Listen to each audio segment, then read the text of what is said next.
All right, today we are going to continue our focus on those parts of the federal government that mainly assist the president in doing their job. Today we're going to look at the administrative staff of the president. This is a little different than those main assistants that make up the White House. In fact, what you see in the background is that's not the White House there. That is the building right next door to the White House, the Eisenhower Executive Office Building. And so we're going to talk about the types of agencies and offices that do the bulk of helping the president carry out their day-to-day job. So we'll be looking kind of like shifting away from the president themselves and focusing more on the aspects of the federal bureaucracy that are closely tied to the president. So today what we'd like to get done is we want to describe the organization and the agencies of the president's staff. We are shifting into a study of the federal bureaucracy instead of the president, so a bigger picture of the executive branch. And so we want to be able to describe these agencies and describe the way the president organizes things so that we can better explain the role of the federal bureaucracy. We'll be looking today, we'll be trying to answer the question, how does the president's administration operate? First today, we're going to look at the organization of the president's staff. So we're going to be looking at some different ways that the president may choose to organize the many people in their staff. What we see here, you see President Trump on the telephone there on the left, and you see many members of his top tier staff over to the right side of things. Now these people, their jobs come and go, but his chief of staff is there. He has an informal advisor there. Vice President Pence is there. His national security advisor is there. And his economic advisor is there in the picture. So we're getting some idea of how the presidents deal with all of the people whose job it is to help the president do their day-to-day job. First, let's take a look at what is the president's staff in the first place. So the staff for the president, this is the part of the federal bureaucracy that is most closely controlled by the president and their administration. The staff, the presidential staff, their job is to help the president day to day. As we go through the bureaucracy over the next few days, we'll see that much more of the federal government's bureaucracy exists to help you every day. But we do have a significant number of agencies and workers who exist just to help the president. And so this has grown a whole lot over time.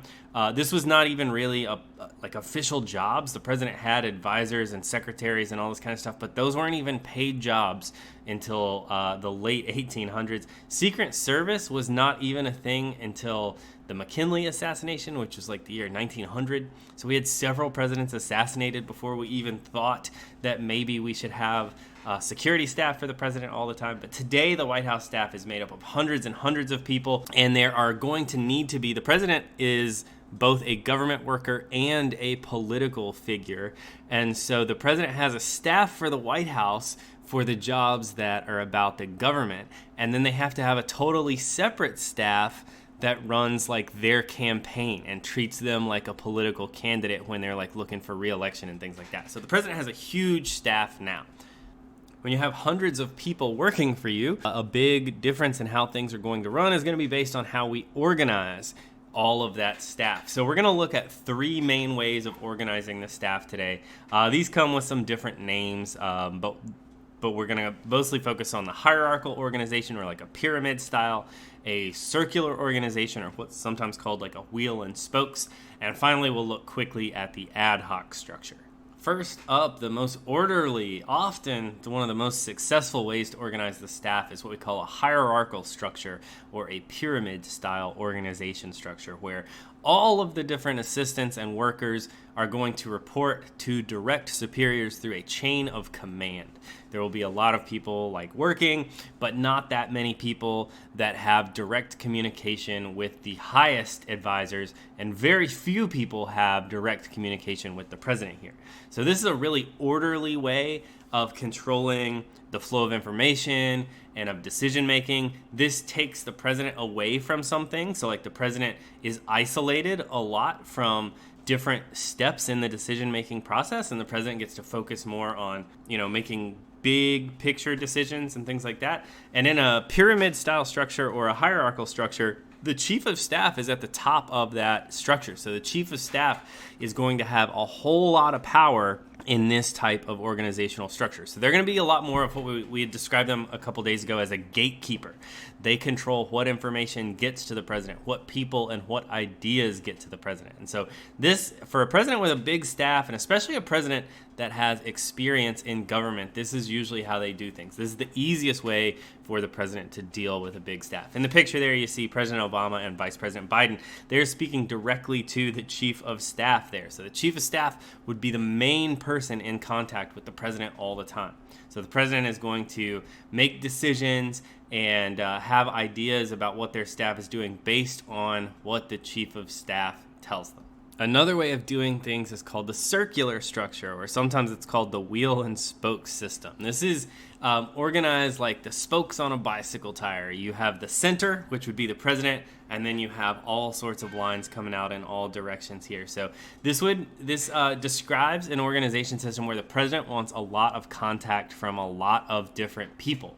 So all sorts of cabinet secretaries, assistants, advisors, and the chief of staff, all these people report directly to the president. So the advantage of this system is the president has access to the most information. The president is hearing from a lot of different voices when they are making policy decisions and stuff like that. But the downside is this risks a lot of confusion and conflict and competition. So you have so many voices getting to the president. In this case, the chief of staff is going to be like an equal of many other advisors and cabinet secretaries and staff members. So there's not so much a chain of command here. But the president is going to get input from all sorts of different people all the time.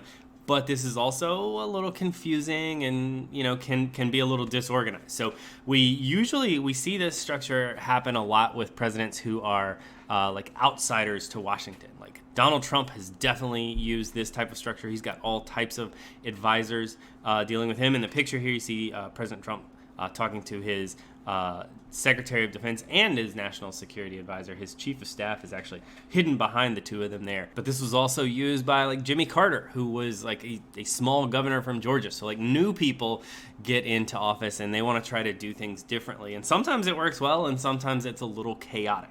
And the last one here is called an ad hoc structure. And this means that they make up a bunch of task forces or teams that are formed for specific reasons and stuff. And we really had stopped talking about this in this class for a few years, but all of a sudden it's become really important again because of how the United States had to deal with the coronavirus pandemic, the COVID-19 problem. This was a problem where they had to make up a new team of people to deal with this and to come up with policy ideas and things like that. And these people aren't going to be specifically suited to do much of anything else. But you can definitely understand how in 2020, it would be way more important for President Trump to deal directly with a team of like health advisors and doctors and scientists and things, and that those people don't need direct contact with the president all the time. So a problem presented itself, a task force was put together, and once the coronavirus would be no longer a problem for the government, this team wouldn't really serve a purpose, and so they'd be disbanded in the future. This is a really good way for the president to get a lot of different experts in office to help generate policy ideas, get information from all types of different sources and things like that. But the risk here is that the president is kind of isolated from the responsibility and stuff like that. Like if the task force makes decisions, then the president, we might not say that this was the president's job or something like that. And finally, to kind of like, it's hard to think about things this way, but I want you to remember that all of the people that work in the government, even these very high up advisors for the president, they're just regular human beings. And so competition is a big part of what goes on behind the scenes with the president. Here in the picture, this has been a particular problem for President Trump's administration because President Trump, some of the advisors that he trusts the most are his daughter and his son-in-law.